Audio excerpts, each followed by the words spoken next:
पर ध्यान से सुनो, एक बहुत अच्छी बात बताता हूं। भगवान पे प्रेम कितना पक्का होना चाहिए और क्यों होना चाहिए। भगवान की शरण में आने वाले व्यक्ति की सारी जिम्मेदारी भगवान की है। ये लिख लो, आज सोने के अक्षरों से लिख लो।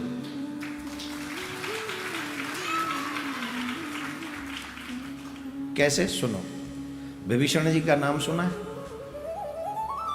विभीषण जी उस समय की बात है, पहले रथ से। आज भी विभीषण जी पृथ्वी पे हैं, ये याद रखें। एक श्री रंगनाथ जी के मंदिर में विभीषण जी आज भी ब्रह्म मुहूर्त से पूर्व श्री रंगनाथ महाराज की सेवा करने आते हैं, और वहां पर उनके चढ़ाए हुए चंदन और पुष्प जब ब्रह्म मुहूर्त में पट खुलते हैं रंग जी के मंदिर में, वृंदावन वाले नहीं, अलग, वहां उनके चढ़ाए हुए पुष्प का दर्शन आज भी होता है, चंदन भी मिलता है, तो वो आज भी आते हैं। पहले की बात थी तो वो रथ से आते थे, दिव्य रथ था उनके पास में, उस दिव्य रथ से वो आते थे। तो उस नगर में संयोग से एक दिन वो जा रहे थे श्रीरंग जी का दर्शन करने के लिए। तो जैसे ही उन्होंने टर्न लिया, जैसे टर्न होते हैं ना नगर में, नगर जो नगर का प्रमुख रोड होता है, मार्ग होता है, राजमार्ग पहले उसको बोला करते जहाँ भगवान जी विराजते। तो ऐसे यूं कट किया उन्होंने, टर्न लिया, तो एक इनका टर्न लेना हुआ इनके रथ का, और सामने से उस कट पे ही एक निर्बल से ब्राह्मण निकले अचानक से, और रथ का पहिया उनके ऊपर चढ़ गया। रथ का पहिया उनके ऊपर चढ़ गया और उनका प्राण निकल गया। और रथ वैसा तो होगा नहीं, रथ तो रथ ही था, अच्छा खासा रथ था, चढ़ गया, प्राण निकल गए। वहां ब्राह्मण और इकट्ठे हो गए, उन्होंने देखा, रे राम राम, ये तो बड़ा पापी है, इसने तो ब्राह्मण मार दिया, ब्रह्म हत्या कर दी। सबने विभीषण को घेर लिया ब्राह्मणों ने, और बड़ी जोर जोर से मारने लगे, पीटने लगे। हाथ में जो भी दंड थे उन दंडों से उनको पीटने लगे। अब पीट रहे हैं, उनके शरीर में कोई अंग भंग हो नहीं रहा था। शस्त्र लाए काटने के लिए, वो शस्त्र से कटे ना। क्यों नहीं कटे? क्योंकि भगवान ने उन्हें अभयदान दे रखा है, अमर कर रखे हैं। भगवान जब लंका जीत के जा रहे थे तो विभीषण से क्या कहा था? करहु कल्प भर राज तुम मोय सुमरेउ मन माय, पुण्य मम धाम सो आयऊ जहां संत सब जाएं। एक कल्प तक तुम राज्य करो और मेरा स्मरण मन ही मन करते रहो, फिर तुम वहां मेरे पास आना, जहां पे सभी संत आते हैं मैं तुम्हें वहीं मिलूंगा, मेरे धाम में आ जाना।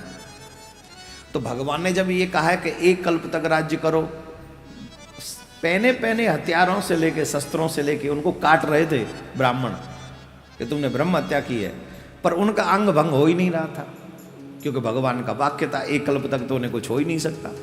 तो वो कह गए, अरे ये तो माया भी है कोई, इससे तो कुछ फर्क ही नहीं पड़ रहा। तो ब्राह्मणों ने उसे काल कोठरी में बंद कर दिया विभीषण को। भूखा प्यासा, पानी वानी कुछ नहीं मिलेगा, मर जाएगा।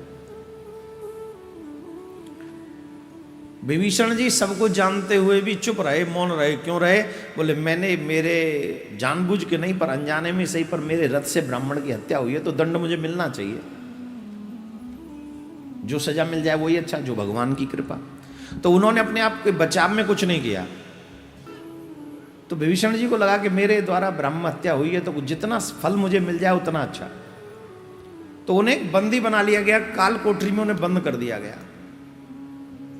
नारद जी पहुंचे अयोध्या राम जी के पास। राम जी ने पूछा, कैसे हो? संसार का संदेश सुनाओ, कैसे है सब? बोले संदेश सुन रहे हो सबका, विभीषण का संदेश सुन लो। बोले हाँ हाँ, कैसा हमारा भक्त? बोले चकाचक कोठरी में बंद है, न खाने को मिल रहा है न पीने को। राम जी तो बड़े, क्या हुआ मेरे भक्त को, क्या हुआ मेरे भक्त को? तो नारद जी ने पूरी बात बताई, ऐसे ऐसे हुआ, रथ के नीचे आ गए ब्राह्मण, मर गए, और उनको ब्राह्मणों ने बड़ा कष्ट दिया। भगवान श्री राम भूल गए कि ब्रह्म हत्या हुई है मेरे भक्त से, ये भूल गए। अपराध याद नहीं रहा राम जी को, याद क्या रहा कि मेरा भक्त कष्ट पा रहा है। तुरंत भगवान श्री राम ने पुष्पक विमान को याद किया, तुरंत आओ मेरे पास। पुष्पक आया, भगवान उसमें सवार हुए और सवार होकर तुरंत भागे। पहुंचे वहां, नगरवासी ब्राह्मणों ने देखा भगवान श्री राम आए हैं, सब खड़े हो गए और खड़े होकर राम जी का स्वागत किया। बहुत अच्छा हो गया महाराज, आप आ गए, अब आप हमारा न्याय कर देंगे, क्योंकि आप तो बड़े बड़े लोगों का न्याय करते, आप तो धर्म सम्राट हैं, आपने तो कुत्ते का भी न्याय किया, आप कुत्ते की भी सुनते हैं। अब कहानी सुनिए ना कुत्ते की, भगवान श्री राम के पास चला जाता है, एक संत ने डंडा मार दिया, फिर भगवान उसे पूरा, कुत्ते को भी आप न्याय देते महाराज, आइए कृपा करिए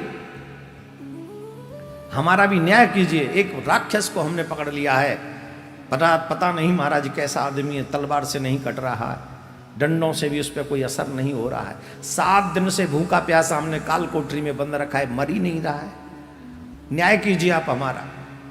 भगवान ने कहा पहले हमें दिखा तो दो कौन है। अरे महाराज आप ब्राह्मणों की नहीं सुन रहे हो, अरे भाई दिखा तो दो, उसकी भी सुन ले। तो भगवान लेकर गए कालकोठरी में, भगवान श्री राम पहुंचे ब्राह्मणों के साथ, कालकोठरी खोली, भगवान स्वयं अंदर गए, विभीषण ने देखा भगवान आए हैं, विभीषण ने साष्टांग दंडवत की और भगवान के नैन सजल हो गए, मेरे रहते हुए मेरे भक्त को इतना कष्ट उठाना पड़ा। उठाया उसको, अपने गले से लगाया। ब्राह्मणों ने कहा महाराज आप न्याय कीजिए, इनके द्वारा ब्राह्मण मारा गया, ब्रह्म हत्या हुई और आप इन्हें गले से लगा रहे हो। तो भगवान श्री राम कहते हैं आप सबसे हाथ जोड़ के प्रार्थना करता हूं, इस भक्त को आप छोड़ दो। महाराज इसने ब्रह्म हत्या की है और आप ऐसा कह रहे हैं, इसका मतलब ब्राह्मणों को न्याय आपके यहां भी नहीं मिलेगा? ऐसा नहीं कहो, ऐसा नहीं कहो।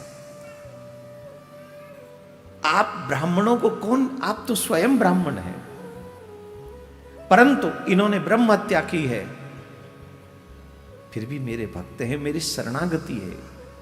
आप बताओ ब्रह्म हत्या का जो भी दंड है, भगवान के वाक्य सुनना, मानव हो तो तुम्हारा हृदय फट जाएगा। भगवान श्री राम कहते हैं जो भी ब्रह्म हत्या का पाप है जो विभीषण को लगा है, वो मैं अपने सर लेता हूं, वो मैं अपने सर, वो पाप मेरा है। शरण में आए हुए व्यक्ति से कोई अपराध हो जाए तो वो स्वामी का अपराध माना जाता है, इसलिए मैं अपराध में स्वीकार करता हूं, पर इस भक्त को क्षमा करो। ये देखते ही सब ब्राह्मण रो उठे, सब ब्राह्मण आंखों से अश्रु बहा रहे थे, देख करके हमारे भगवान कितने भक्त वत्सल हैं, कितने दीन बंधु हैं। और इतना ही नहीं, ब्रह्म हत्या का जो जो प्रायश्चित ब्राह्मणों ने बताया, विभीषण की जगह भगवान श्री राम ने किया। वहां पर विभीषण ने नहीं, भगवान श्री राम ने किया।